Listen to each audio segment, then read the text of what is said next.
6 number question देखिए, यदि बिंदु 1,2 4,y ठीक है और x,6 और 3,5 इसी क्रम में लेने पर एक समानांतर चतुर्भुज के शीर्ष हो।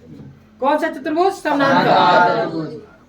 तो x और y के क्या करना है हमें? मान ज्ञात कीजिए। तो समानांतर चतुर्भुज किसको बोलते हैं? समझिए, ऐसा चतुर्भुज जिसके आमने सामने की भुजा का समानांतर हो, ठीक है, उसे बोलते हैं समानांतर चतुर्भुज। याद रहेगा?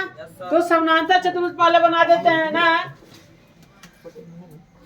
देखिए, ऐसा चतुर्भुज जिसके आमने सामने की भुजा का हो समानांतर हो। आया समझ में? मान लेते हैं ए बी सी और डी। भुजा के नाम नहीं दिया लेकिन हम अपने से क्या लिख दिए हैं? ABCD नाम दे दिए हैं। कोनो दिक्कत? आया समझ में? समानांतर चतुर्भुज नहीं है। ऐसे नहीं, दोनों भुजा समानांतर जा रहा है, कहीं कटेगा। इधर ले जाए तो कहीं कटेगा नहीं। तो ऐसा चतुर्भुज जिसके आमने सामने भुजा का हो समानांतर, कौन सा बोलेंगे? चलिए ठीक है, इतना तक सही है। अब देखिए, भुजा जो दिया है इसको एक पहले भुजा को मानते हैं, वो कामा का दिया है जी, ये मान लेते हैं उसको। दूसरा का भुजा बताइए, 4, बी मान लिया उसको, सी तीसरा का भुजा x, 6 ये हो गया सी भुजा। डी मान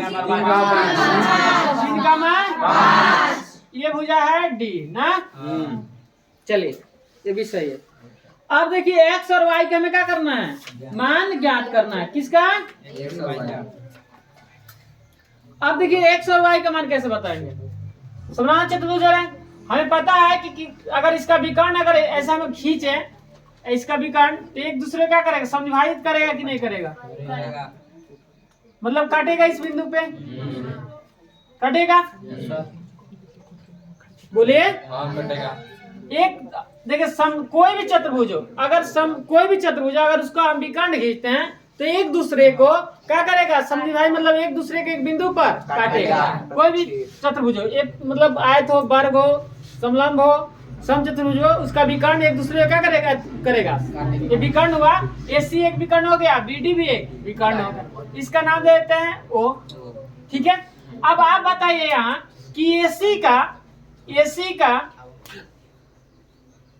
का मध्य बिंदु का हो गया O, BC का मध्य बिंदु, BD का मध्य बिंदु, मतलब बीच में समविभाजित करते हैं। अब ये क्या करते हैं? ये हम क्या करेंगे? मध्य बिंदु सूत्र से। कौन सा बिंदु? मध्य बिंदु सूत्र से। किस बिंदु सूत्र से? मध्य बिंदु सूत्र से AC के मध्य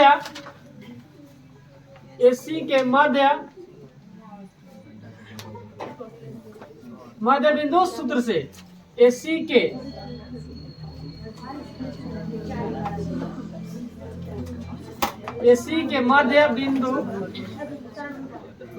के मध्य बिंदु के निर्देशांक बराबर, समझिए। इसका AC के मध्य बिंदु A हो गया हो, BC के मध्य बिंदु D, तो AC के मध्य बिंदु के निर्देशांक, AC के मध्य बिंदु इसके निर्देशांक निकालेंगे, फिर BD के मध्य बिंदु के निर्देशांक निकालेंगे, बराबर, दोनों के बराबर होगा। BD के मध्य बिंदु के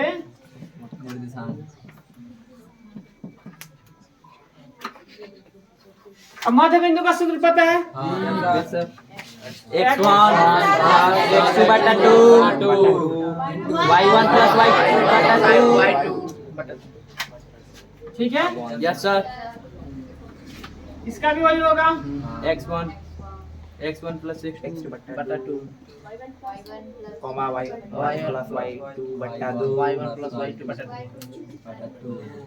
चलिए, आप देखिए, आप ध्यान दीजिए, AC पर ध्यान दीजिए। x1 काम ये करेगा, x2 काम ए, y1 के y2 के ये करेगा। आप देखिए यहाँ x1 के काम कौन कर रहा है? x2 के x, x2 के यहाँ x बटा 2 कमा y1 के 2 y2 के 6 बटा 2 बराबर x1 के बीडी पर ध्यान देंगे x1 के 4 प्लस x2 के 3 ठीक है बटा 2 कम y1 के y2 के 5 बटा 2 चलिए ये हो गया यस सर तो 1 प्लस x बटा 2 कमा ई का होगा जी 8 बटा 2 ना यस सर एक कितना होगा 7 बटा 2 कमा y प्लस 5 बटा 2 कोई दिक्कत नहीं सर चलिए आप इसको कटा भी सकते हैं 4 गुना 8 तो आपको मिल का गया 1 प्लस x बटा 2 प्लस कमा 4 ना 7 बटा 2 कमा y प्लस 5 बटा 2 ठीक है। अब देखिए ये x वाला पार्ट हुआ ये y वाला ये x वाला ये y वाला तो x वाला पार्ट इसके लेंगे और ये y वाला इसके बराबर करेंगे बात समझ में आ रहा है बोलिए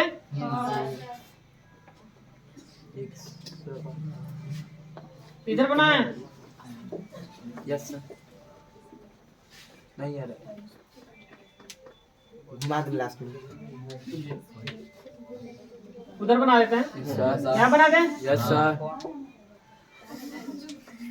अब x यहाँ देखिए एक दिया 1 प्लस x बटा 2 किसके बराबर कर देंगे हम 7 बटा 2 ठीक है यस तो सर तिरछा तिरछा आप गुणा करेंगे तो क्या होगा जी 2 प्लस 2x 2x बराबर 7 गुना 14 आ रहा है समझ में यस सर x बराबर का होगा 14 माइनस 2 तो x बराबर हो जाएगा 12 बटा 2 6 दूना 12 तो x का मान आ गया आ रहा है समझ में यस सर x का मान आ गया 6 यस सर अब इसी में हम क्या करेंगे ये वाला इसके बराबर करेंगे 4 बराबर तो 4 तथा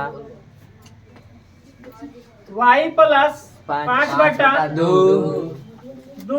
किसके बराबर करेंगे 4 4 के बराबर कर देंगे इसके नीचे एक ना पीछा पीछे गुणा करेगा y प्लस 5 बराबर 4 दूना 8 तो y बराबर आपको मिल जाएगा 8 माइनस 5 तो y बराबर आ जाएगा 3 क्योंकि y का मान ये दिया है और x का मान ये दिया ऐसा समझ में कोई दिक्कत इसमें नहीं सर चलिए तो आ गया इसका मतलब समझो चलिए